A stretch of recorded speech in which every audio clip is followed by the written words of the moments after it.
Are we good to go? What's up? What's up? What's up?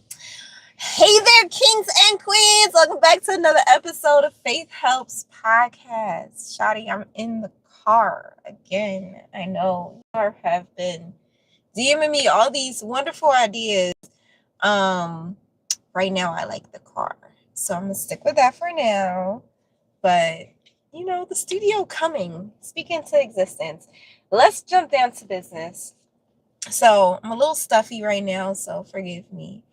But in all of my years of working with young adults and Christian believers and those of us who really want to honor God and also have to do this thing called life and also in therapy.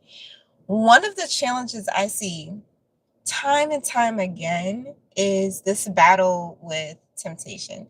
I used to work in college counseling, so I saw a lot of young Christian believers really struggling with, all right, Diamond, like I really want to honor God, but it's my first year on campus and I'm tempted by this and I'm tempted by that. Or even my seasoned young adults who are on their way into the world and they're done with college and they're still struggling. And this is what I found to always be the issue. It tends to be these three things that keep coming up. Number one is the desire to indulge in whatever the temptation is. If the temptation is sex, then you have a natural desire for that. Horniness is not a sin, okay? God gave you all your organs and your hormones. He knows what's going on in there. What he wants you to do is have control over it and not for it to have control over you, okay? And when it comes to the desire for things, that a lot of people, when they come into Christianity, they're like, I don't even have a desire for that anymore. That is wonderful for some people. That's not everybody's story. And I think that we marginalize people and we isolate them when we make them feel like something's wrong with them because they love God and they still have a desire for those things of the flesh. You're human. That's going to happen, especially if you've lived all of your life or years years indulging in whatever that is, whether it's sex, drinking, drugs, profanity, whatever your vice is. If you've been living with that and indulging in it for years, naturally you're going to have some withdrawal symptoms. You're going to struggle letting that go. You're going to have some triggers that come up when you go out with your friends and you decided that you don't want to smoke weed no more, but you walk past this one car that is just, it's boofing. And all those memories of the feelings that you had when you were high. And let's be clear, those feelings were good. They felt good to you. They may not have been good for you. And the problem is the source that it was coming from. God wants you to be able to feel that euphoric feeling of joy and peace and calm with him, not with a substance. Okay? So the feeling itself of peace and calm and relaxation is not a sin. It's the source that it's coming from. And the devil loves to tempt us with offering us substitutes, cheap substitutes for what God has to offer you. Okay? I used to smoke weed. So I wasn't like smoking weed. My vice of choice was edibles. That initial like calm and just chilling, that carefree, like, that felt good. However, after some time with God, after some time letting go and denying my flesh and allowing that side of myself to die, and after some time of focusing on God, well, how do you give this type of relaxation to me? How can I find this in you and in your healthier outcomes and resources, those things that please you, that allow me to still be in a sound mind? You see, when you're under the influence of anything and it has taken you, there's this beautiful picture I love of a person taking a bottle out of, they're drinking out of a 40, and then the 40 is starting to drink them. It's crazy. But that's the best way I can describe the picture. Their like face is starting to go inside the bottle. And the idea is that at a point when you're drinking and drinking and drinking and you've become dependent on it, that drink starts to take over you. It starts to take over your ability to think consciously. So if God wanted to use you to evangelize or to prophesy in someone's life at that time, you're no good to him because you can't even think clearly and perceive what God is saying to you. And I realized that for me. And so I can still feel this relaxation and peace on the beach because I'm enjoying the natural things that God has provided in the earth and in the sun. For me, we all have our different things. For me, I'm talking about for me. So don't drop nothing in the comments about weed ain't a sin. Listen, I'm talking about for me. You let God work on what He working on you. If you feeling conviction, that's your fault.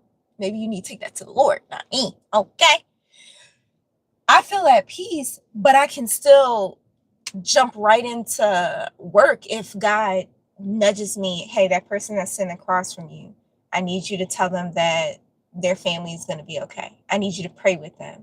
I need you to comfort them. And when you are in a distorted or unclear mindset, when you're not on your A1, you're not able to discern those types of things. So I came out a little, we veered just a little bit, but I'm going to come back. There's a natural desire, I say all that to say there is a natural desire for some of those things because the feeling that it was offering you is good. And so what I saw with a lot of my clients is they're trying to convince themselves that they don't still like the thing that the temptation that they're trying to steer away from. They're trying to convince themselves that they don't still like cussing. No, that's something I even still struggle with. I'm trying to get better at watching my words, but sometimes a good just hit different than a jingleberries. Come on now. It don't hit the same. It just don't hit the same. But God has been on my neck about stewarding my words and being wise about how I use my words. So I have that conviction of let's reel it in. Let's be more mindful of how we're using our words. You might have the conviction of what you're wearing. Maybe because of the place and the position God is calling you to, it's going to be really important of how you carry yourself. Maybe that's your conviction. Maybe you have a conviction. This is when we don't talk about a lot, but maybe your conviction and the temptation you have is overindulgence with food. Maybe God has been trying to get you to steward your body as a temple. Your temptation is that you can't go outside without stopping at McDonald's or getting a Big Mac or getting an ice cream or getting that extra double cake with triple fudge strawberry syrup on top. That sounds mad good right now. But God is trying to get you to stop doing that because one, family history. God already knows your family history. And so sometimes we think that, oh, that's just a healthy thing to do. No, some things are necessary for you because of the lineage that you came from. Okay. If we look at Jacob and Abraham, he came from the lineage of Abraham. There was a tendency to lie, but I don't know what it was with them lying about their wives being their wives. But it went down generation to generation. And I don't know what it was with the women constantly lying about, not lying, but trying to finagle other ways to get pregnant and barrenness being a pattern, right? And they each had this pattern trickle down from generation to generation. Just how you might have a generational pattern of diabetes, you might have a generational susceptibility to sickle cell or cancer. So for you, God is allowing the conviction to govern your body and govern what you eat with wisdom and discernment and self-control more than the next person. You may not be able to have the double fudge cheesecake. The person beside you might be able to have it. We all have different vices in our life, but the problem is we don't be listening to what God is trying to tell us.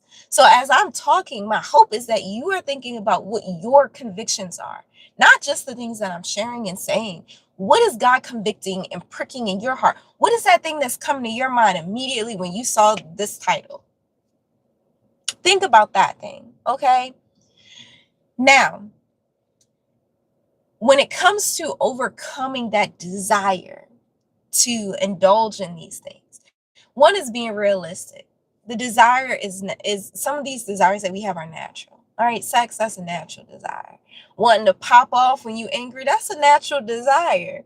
It's not natural for you to be kumbaya when somebody cursing you out. The natural desire is go wop, wop, wop, okay? So be realistic with what you're feeling. Two, you have to slow down. You have to get really good at slowing down. Because sometimes our minds start racing a mile per minute. And next thing we know, we're giving into whatever the temptation was because we never slow down to ground ourselves in the moment, assess what we're feeling, and then navigate the way out. Okay. And then number two, the next thing that I see. So there's the desire. That's number one thing that I see people struggle with. Number two is people's fear of being judged and caring about the opinions of others.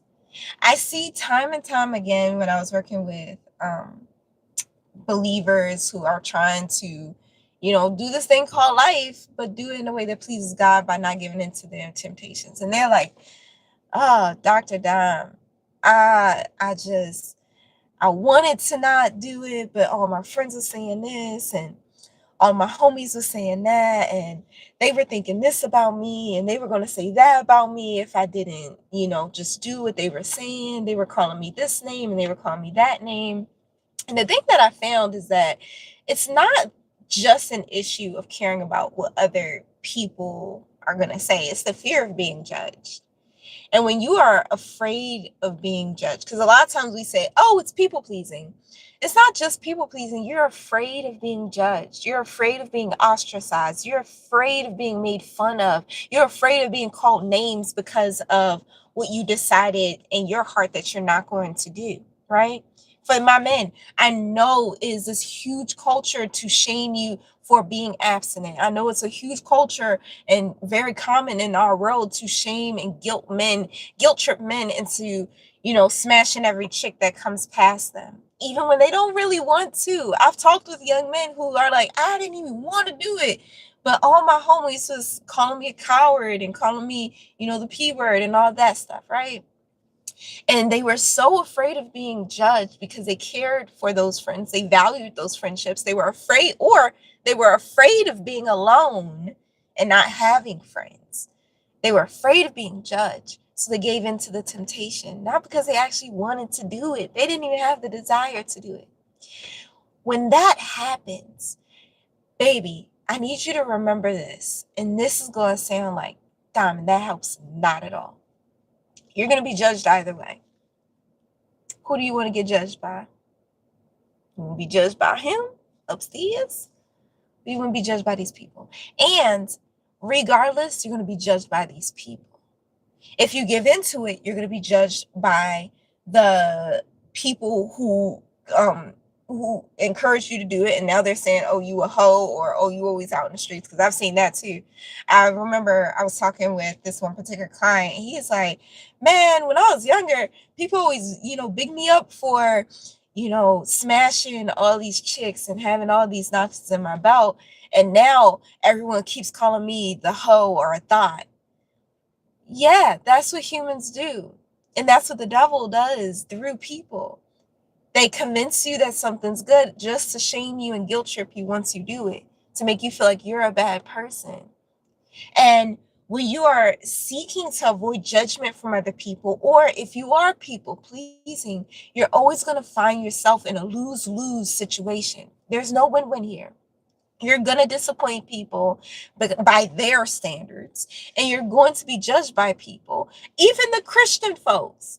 I think that, if I'm honest, we don't always do a good job at loving other Christians. When we see them slip and fall, you're going to be judged by the Christian folks too, unfortunately. Here's how you fix that. One, accept that you're going to be judged no matter what. 3 ways you're going to get judged. You're going to be judged for doing it. You're going to be judged for not doing it. You're going to be judged by God. You're going to be judged by people. And regardless, you're still going to be judged by people, either by the Christian folk or by the non-Christian folk. You're going to get judged. So accept that you're going to be judged. Embrace it, shawty. Dance and shimmy into it. You're going to be judged. Can't do anything about it. And if you're honest, you judge people too. Just a little bit. Just a little bit. Yeah, when you see the girl with the pink boots and the yellow Fandora and the green dress with the bright purple polka dots, you judge her. You said, shawty, what are you doing with that? That look a hot mess. You judge people. When the person orders 4 cheeseburgers beside you and you try not to look over there like, you won't eat all them? Oh, dang. You judge them. So we all judge. All right, we're imperfect people. Accept it. Embrace it. It's going to happen. Now, decide whose judgment you care about more. Do you care about God's judgment and what God is thinking of you and what God sees? Because He sees everything. I don't care if you turn the lights out. Because sometimes we think if we turn the lights out when we're doing our dirt, the Lord can't see. He sees it. He sees it. He sees it. Sometimes I wish God just be coming in, switching the light on me. And I'm like, oh, you still saw that. Yes, He still saw that. Okay? Now, you accepted that you're going to be judged. Decide who you care more about judging you. My bet is that you should vote the Lord's way. The Lord. That's the correct answer, is the Lord. The Lord.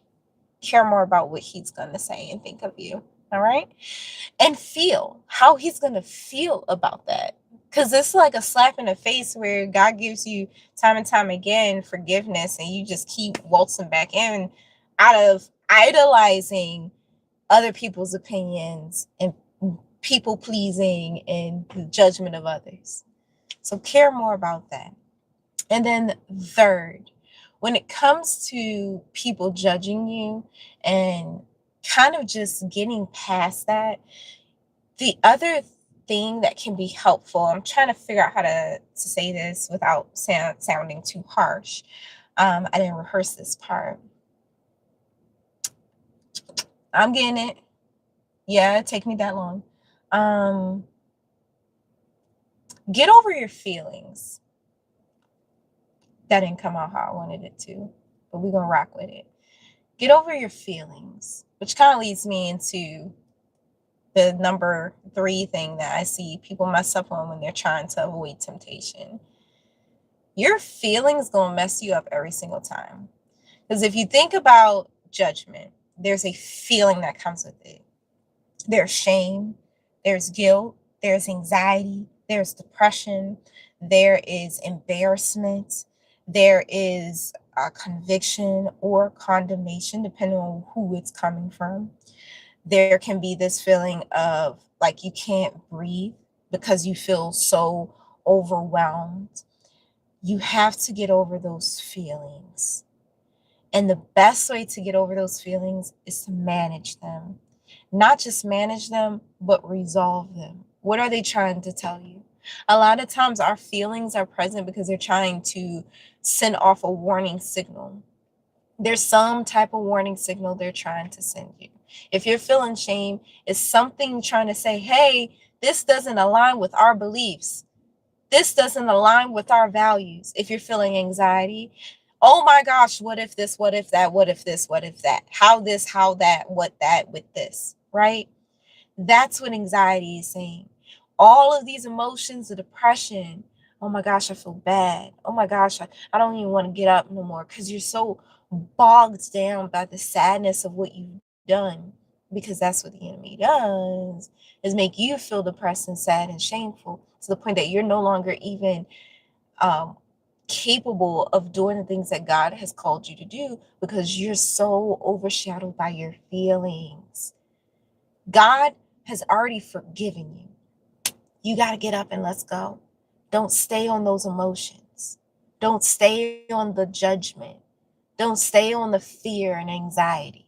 That's the good thing when it comes to judgment, when you're choosing between whose judgment you care about the most. When it comes to God's judgment, you know that God's going to forgive you if you come to Him with a broken and contrite heart. I don't mean sound Christianese. What does that mean? All that means is a sincere remorse for what you've done. God, I am actually sorry for what I've done. And remorse doesn't mean that you don't still have fleshly desires towards that thing. It just means that you're saying, God, I recognize that this disappointed you. God, I recognize that I failed you. And I need help to overcome this. I need help to stop falling into that. God, help me choose the way out every time you offer it. God, I'm sorry. Forgive me, Lord. That is a broken and contrite heart. That's all that is. All right. The thing with forgiveness and judgment, God is going to forgive you. There's never any type of guarantee that humans are going to forgive you. There's no guarantee that. And oftentimes humans don't forgive because they are stuck in their own emotions. Now, moving on to number 3. When it comes to, volume was a little too high. Okay, y'all can still hear me. I had to turn the AC on because it's a little hot. I don't know if you see little sweat beads. It was a little hot. Number 3, which ties right into from the emotions of judgment, is people fail at turning away from temptation. The thing that messes them up is their emotions. And in this sense, I mean, feeling so emotionally overwhelmed that you can't even make a clear and sound decision because you're so hot and bothered. You like, oh my goodness. And you all euphoric in this thing that you think is love, but it's actually lust, that you can't even think straight. Or you are so overwhelmed by your emotions that conviction can't get through to you because you're so focused on the butterflies in your heart and in your stomach and in your brain and all over your ears and your neck, and he talking smooth into that good ear and you just like, ooh. No, run, flee from temptation, flee, run. Tell him get on over there with that. Nah. All right. Because all those emotions, all that lovey-dovey, you feel seen, you feel, sexy because, okay, you see me. Oh, I got it going on. You feeling confident. It is a cheap substitute for what God has for you. Because if that woman is actually for God and from God and for you, then they will know how to govern themselves and they wouldn't want to put you in a cycle of where you feel guilt for giving into your temptation. And now they trying to comfort you like, well, I'm going to marry you anyway, baby. Do it then. I think I'm pointing at the wrong finger, but do it then. Shut all that up. Do it then. All right? Now, and don't be rushing in the marriage because you want to have sex. But anyway, as I was saying, you have to allow yourself to come down from the emotional high. And I talked about like the lustful emotions, but we can also be so enthralled in anger that it's clouding conviction from getting through. You're so angry that you like, I'ma smash right into his car. All you see is red. Conviction is screaming, but you can't even hear it, or you're choosing not to hear it because you are so focused on this anger that you feel. And it's boiling in you and you're focused on that and you feel the anger moving all through your body and you like, yeah, we're going to go ahead and get this back and we're just going to go hammer town on those windows. Or that person keeps cursing you out and keeps testing your nerves and you like, oh, try Jesus. Don't try me. The stuff that we say. And you go ahead and go off not knowing that God was convicting you not to give in to that anger, the temptation of anger, the temptation of revenge, the temptation of abuse to another person, because that's verbal abuse too. When we curse people out, that's verbal abuse. It's abuse, manipulation, gaslighting, it's all abuse. It's all things that God doesn't want you to do. When you give into that, you bypassed all the conviction. So you gave into that temptation, but also God, you didn't even know that God wanted to use you to help that person reach God. You think like God would never use me. This person picks on me all the time. Every time I come to work, she got something to say. She always thinks that she's the manager and she's not the manager. I'm an L2. She's an L1. The stuff that we say. God's not looking at any of that. He can use anybody. And God will use you to evangelize to the very person that hates you and despises you. And it'll touch their heart more. Because oftentimes, let me give you this tip. Listen in. Put your ear to the phone. Come to the phone. Listen to this. Did you put your ear to the phone? Put your ear to the phone. A lot of times, people don't like you and they keep picking on you because there's something in you that they desire. Boom, mic drop. Boom. That's what it is, baby. They are desiring something. There is something about you, whether your light, your peace, your effectiveness in work, the way that you accomplish things without it getting too overwhelming, your beauty, your appearance, the way you carry yourself with confidence. There is something in you, that light that God put in you, that they're like, why did she get that light? I want that light. But they don't know how to say, Miss So-and-so, how do you have such a light about you? How are you just happy all the time? Instead, they say, you just happy all the time. You just walk around prancing and smiling all the time. What are you laughing about? And then their insecurities start telling them, oh, she laughing at you. She laughing. You always laughing at me. Why was you laughing at me? You know what? You can go do those extra packages. When you start looking at people who are just being crazy and bizarre, and they are being verbally abusive to you, emotionally abusive to you, mean and disrespectful, just visualize the little voices talking in their ears, because that's what's actually happening. Insecurity is talking in their ear, anger is talking in their ear, deception is talking in their ear, pride is talking in their ear. All these little things are talking in their ear. Just visualize that. And remember, we wrestle not against flesh and blood, but against principalities and high places. What that means is there is a spiritual world, whether you want to recognize it or not. And in this spiritual world where spiritual things are happening and spiritual beings are being, there are things that you don't always get to see. I do believe God will open your eyes to that if you pray for that. That's a conversation for another time.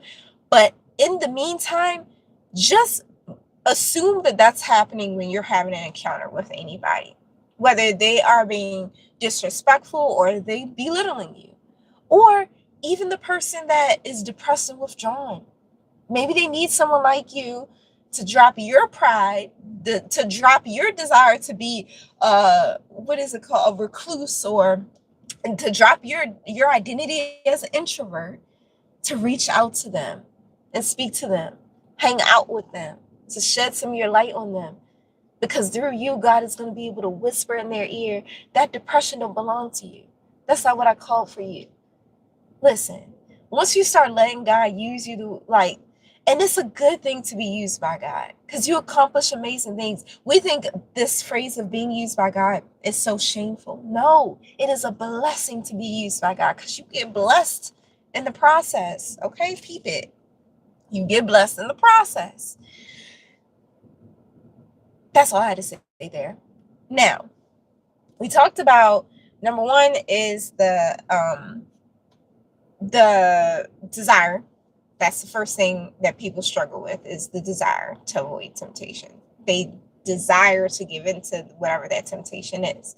Number two was the judgment and opinions of others. Number three was the emotional overload, clouding your ability to even hear conviction.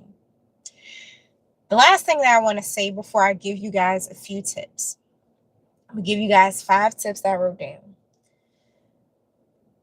The problem with temptation isn't perceiving the way out, it's choosing it. So the Bible tells us that God always gives us a way out of temptation.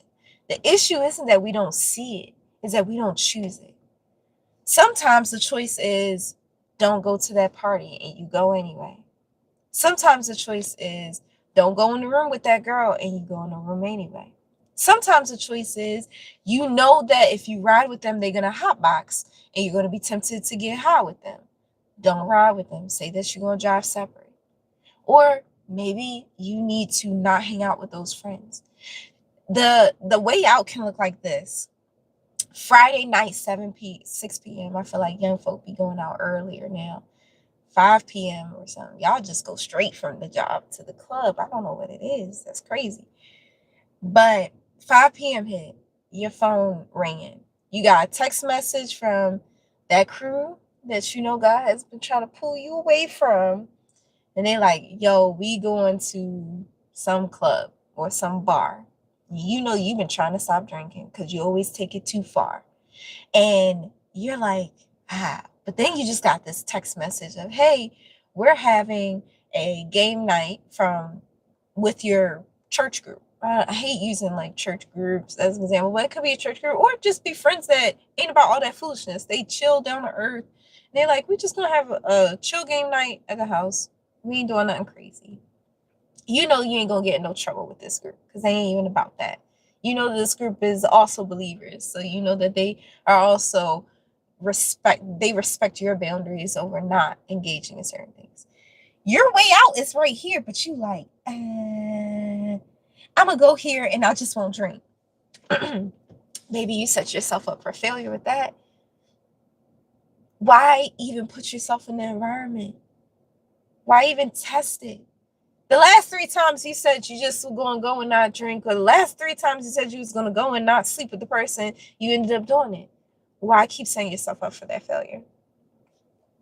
So I say that to hone in on the fact that maybe your issue isn't perceiving the way out that God's giving you. Maybe it's that you're struggling with choosing the way out.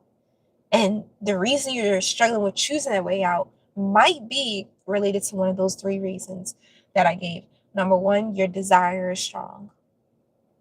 Number 2, you're afraid of people judging you or you're struggling with people pleasing. And then number 3, you're so emotionally overwhelmed that you can't even hear conviction or think clearly.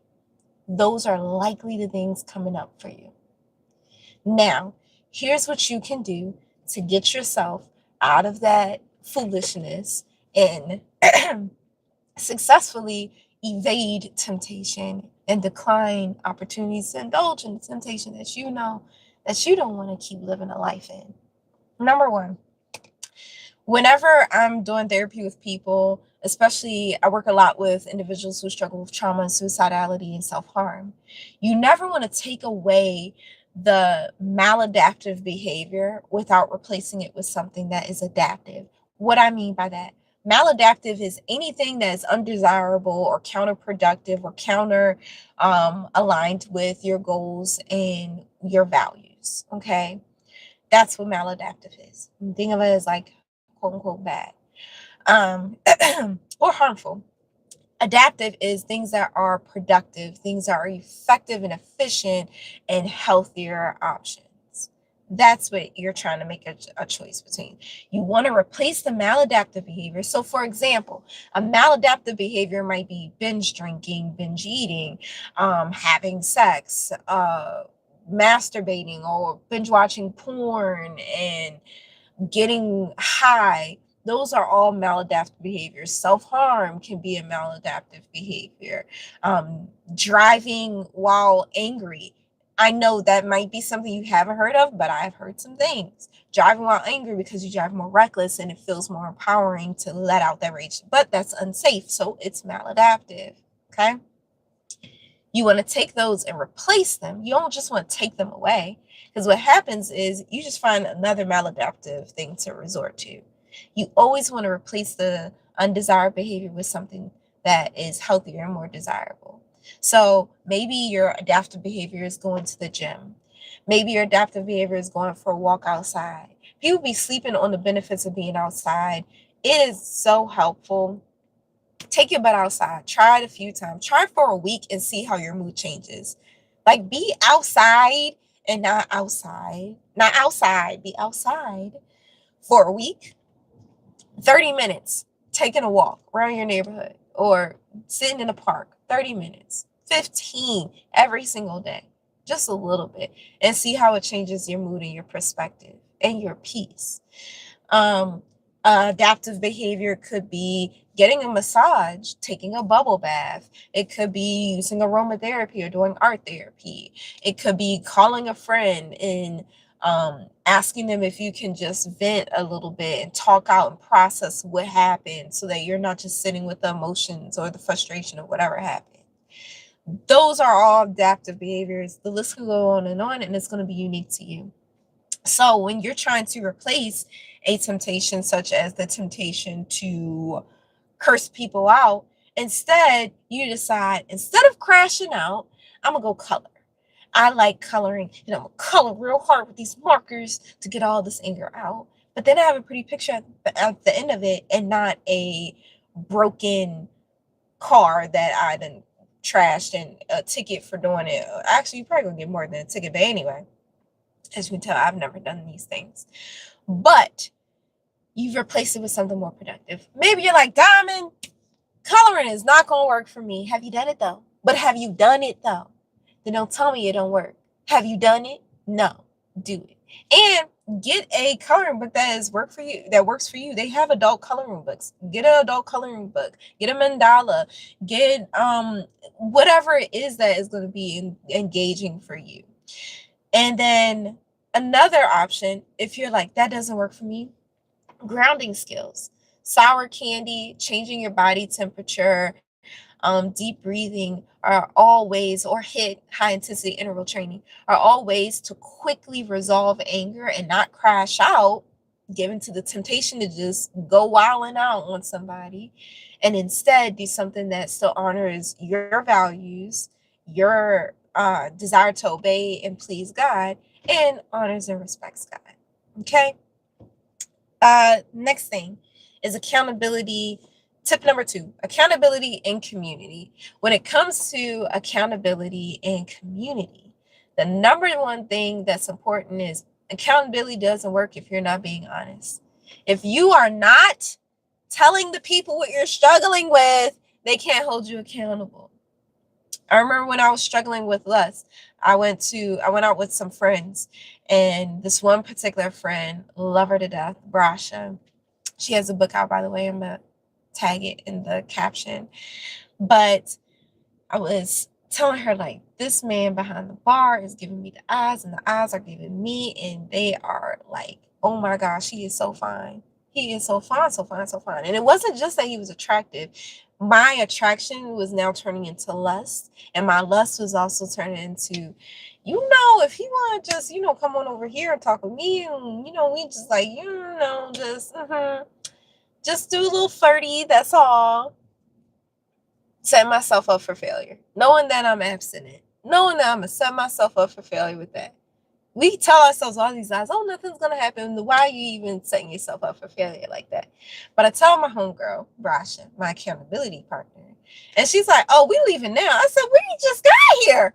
What do you mean we leaving now? She goes, no, because your attraction is now turning into lust, and that is going to lead to something else. We're going.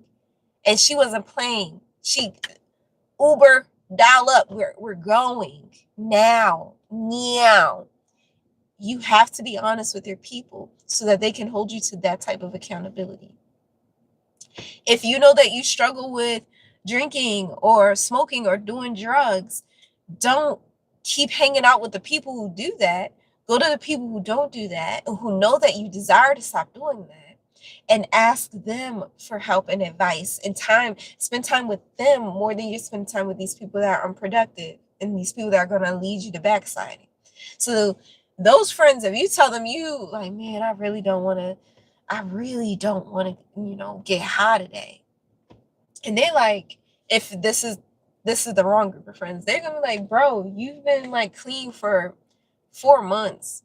One time ain't going to kill you. Ooh, get away from that person. Get away from that person. Get away. Run from that person. Because that is not an accountability partner. And they're going to keep you backsliding over and over again. An accountability partner in that scenario would say, oh, well, let's go to the gym right now. Because there's something that you're feeling that is leading you to want to resort to that.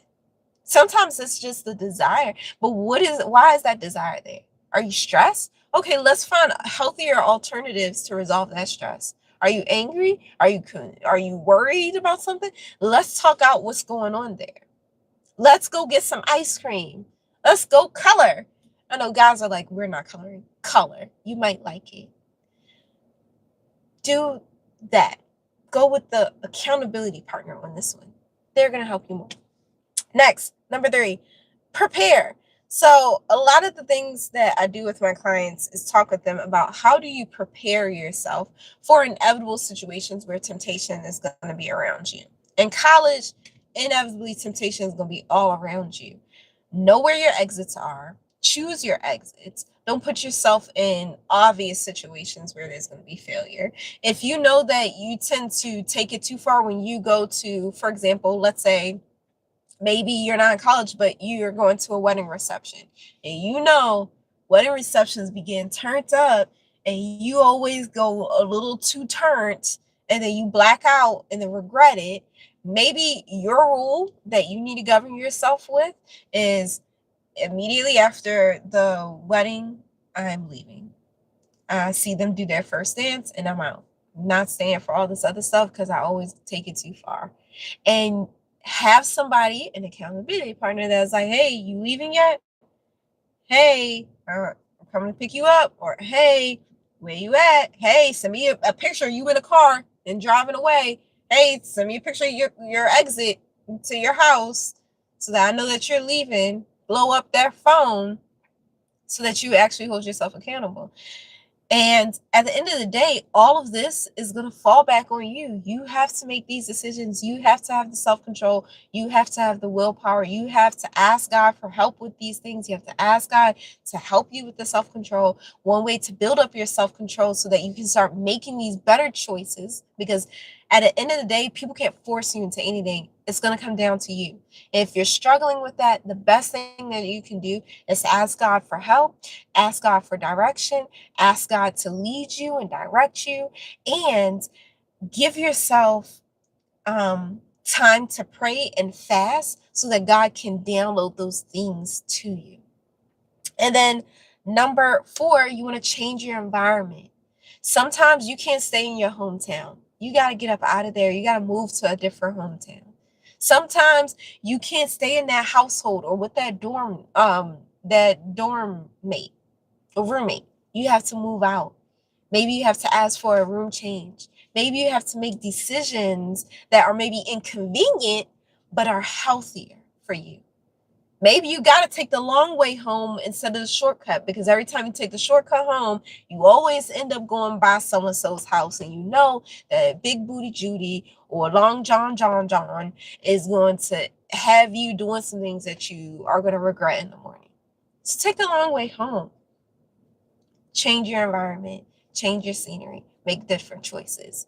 And then number 5, if you are really trying to evade and not give in to temptation, the 5th thing that you can do is allow yourself to go through a detox of whatever that temptation was.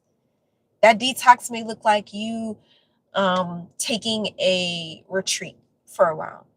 Maybe it looks like you just allowing yourself to completely avoid it because you want to be able to still go to the wedding party. You want to be able to hang out with those friends, but maybe you need 2-3 months to just be completely away from that so that you can hear what God wants to download to you in that time. Complete detox, hardcore stop. Maybe you're going to need help doing that because that is a hard way to go about it, but it is effective. It's just clean cut. You can get help and support on that. If you are struggling with substances, putting yourself in an inpatient unit or in a program, maybe that's what you need to do. The question is, how bad do you want it? I know those are inconvenient choices, but how bad do you want it? Maybe I know a pastor that was talking once that she was struggling with her sexuality and she didn't want to keep giving into those impulses. She went and stayed with a pastor friend of hers. And she stayed with this pastor friend for I want to say it was 2 or 3 years or so.